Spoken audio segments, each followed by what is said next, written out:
धान खरीदी को लेकर सतर्क है विष्णुदेव सरकार। धान खरीदी के मामले में विधानसभा में जहां गहमागहमी रही, वहीं विपक्ष इस बात को बताने पे तुला हुआ है कि धान खरीदी के मामले में काफी अव्यवस्थाएं चल रही है। वहीं सरकार इस बात को बताने में तुली है कि धान खरीदी का मामला व्यवस्थित रूप से चल रहा है। यदि व्यवस्थित रूप से नहीं चलता तो किसान नाराज होते हैं। धान खरीदी के मामले को विपक्ष राजनीतिक रंग देने पे तुला हुआ है। छत्तीसगढ़ राइस बाउल कहलाता है, छत्तीसगढ़ धान का कटोरा कहलाता है, यानी कि राइस बाउल कहलाता है। आखिरकार राइस बाउल में इतना बवाल क्यों मचा है, आइए देखते हैं।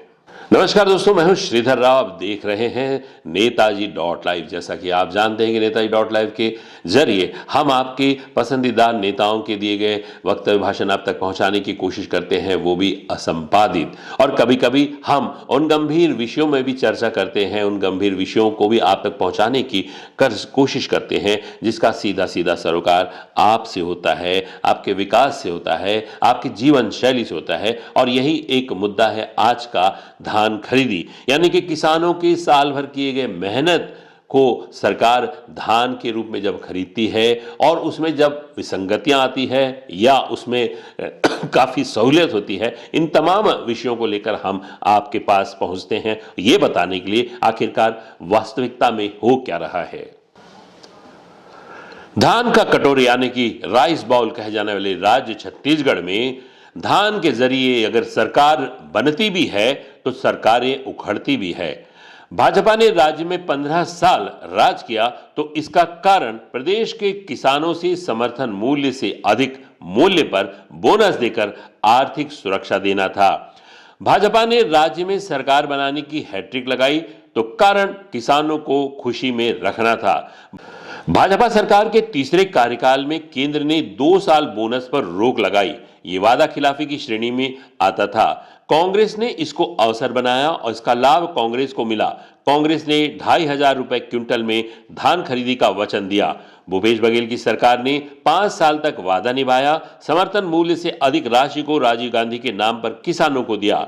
2023 के विधानसभा चुनाव में भाजपा ने 3100 रुपए क्विंटल में 21 क्विंटल प्रति एकड़ धान खरीदने का प्रण लिया, जिसका नतीजा ये रहा कि राज्य में एक बार फिर भारतीय जनता पार्टी की सरकार की वापसी हो गई।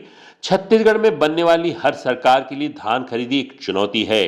धान की उपज से मिलने वाली आर्थिक लाभ के चलते किसान अपने खेत में अन्य कोई भी फसल लगाने का जोखिम नहीं उठा रहे हैं। आधुनिक कृषि की तकनीक, खाद्य, बीज, पानी की उपलब्धता के कारण अधिक धान उत्पादन हो रहा है। पिछले साल 149.5 लाख मीट्रिक टन धान की खरीदी हुई। समर्थन मूल्य का भुगतान तो केंद्र सरकार करती है, लेकिन अतिरिक्त या बोनस राशि का भार राज्य सरकार पर आता है। 2024 और 2025 में धान खरीदी का समर्थन मूल्य 2300 रुपए क्विंटल था। राज्य सरकार को प्रति क्विंटल 800 रुपए की बोनस या अंतर राशि के भुगतान का बोझ पड़ा।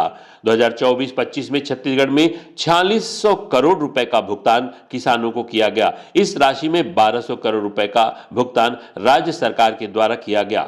ऐसी जानकारी मिली कि पिछले साल तत्कालीन खाद्य सचिव ऋचा शर्मा ने सरकार को सुझाव दिया था कि धान खरीदी के लिए ग्रामवार अनावरी रिपोर्ट लिया जाए और प्रति एकड़ धान उत्पादन के हिसाब से धान खरीदा जाए।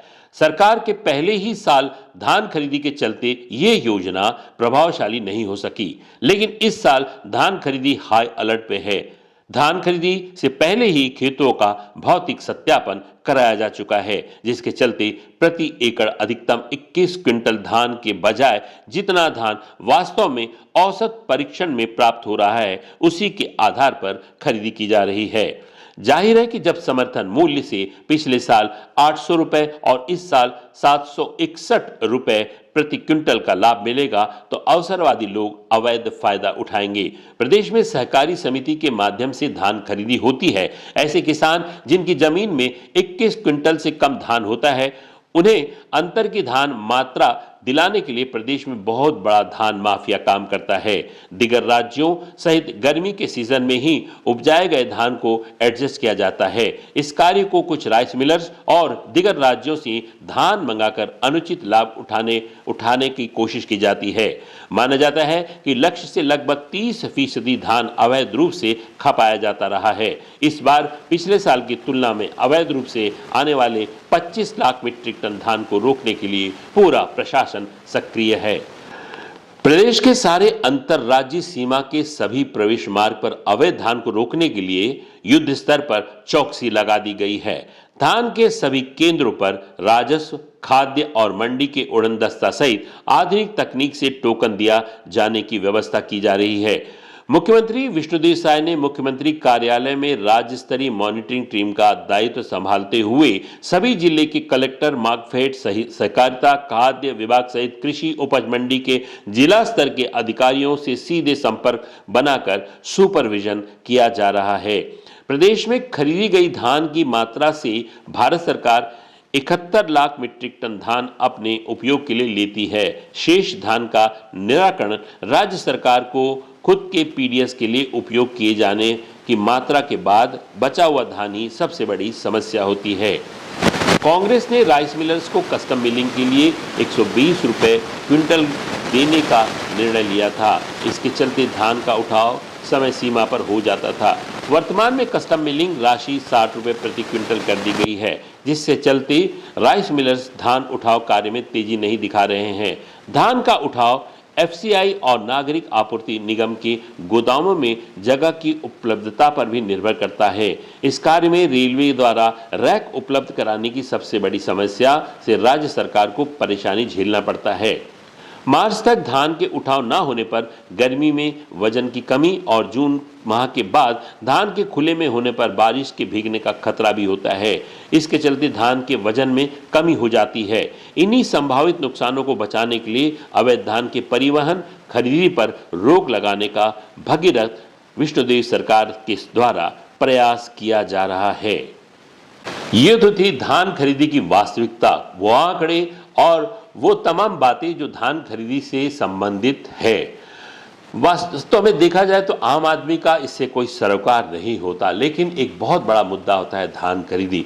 अगर किसान नाराज होते तो किसान सड़कों पे आते, लेकिन इस बार ये स्थिति नहीं बन पा रही है क्योंकि सरकार ने पूरा नियंत्रण अपने हाथ में ले रखा है। और यहाँ तक कि कुछ जिलों के कलेक्टरों ने भी इतना साहसिक कार्य किया है। हाल ही में सुनने में आया है कि राजनांदगांव के कलेक्टर ने बॉर्डर से एक ट्रक को पकड़ा और उनके पास व्यवस्था थी नहीं, तो उन्होंने स्वयं अपनी कार को चलाया और अपने ड्राइवर को उस ट्रक को चलाने को कहा जो अवैध रूप से छत्तीसगढ़ में प्रवेश कर रही थी। हालांकि इन कलेक्टर महोदय ने अपना नाम कहीं नहीं छपाया, लेकिन सूत्र बताते हैं और ये वास्तविक घटना है। और इस बात के लिए उपरोक्त जिले के कलेक्टर महोदय को धन्यवाद दिया जाना चाहिए, क्योंकि उनका ये कदम काफी साहसिक है और वे अलर्ट हैं। इसलिए धान की जो स्मगलिंग होती रही है धान खरीदी के मौसम में, उससे बचा जा सका है। और सरकार भी ये कोशिश कर रही है कि वास्तविक रूप से किसानों के द्वारा उपजाया गया जो धान है उसी का ही पेमेंट उन्हें दिया जाए। उन धान खरीदी केंद्रों में जहां पर अवैध रूप से धान का संग्रहण किया जाता था, अलग अलग राज्यों से अलग अलग किसानों के मद में आता था, वे तमाम बातें अब लगता है पूर्व की बातें रह जाएंगी, वो इतिहास बन जाएंगी, क्योंकि हाई अलर्ट पर विष्णुदेव सरकार आ चुकी है। नेताजी.लाइव में इसी तरह के विश्लेषण हम जारी रखेंगे जो जनहित से जुड़े हैं। नेताजी.लाइव में बने रहने के लिए हमारे इस चैनल को लाइक करें, शेयर करें, सब्सक्राइब करें। नमस्कार। नेताजी.लाइव के प्रायोजक हैं Satyadeep diagnostic and clinic, Supela, Bhilai.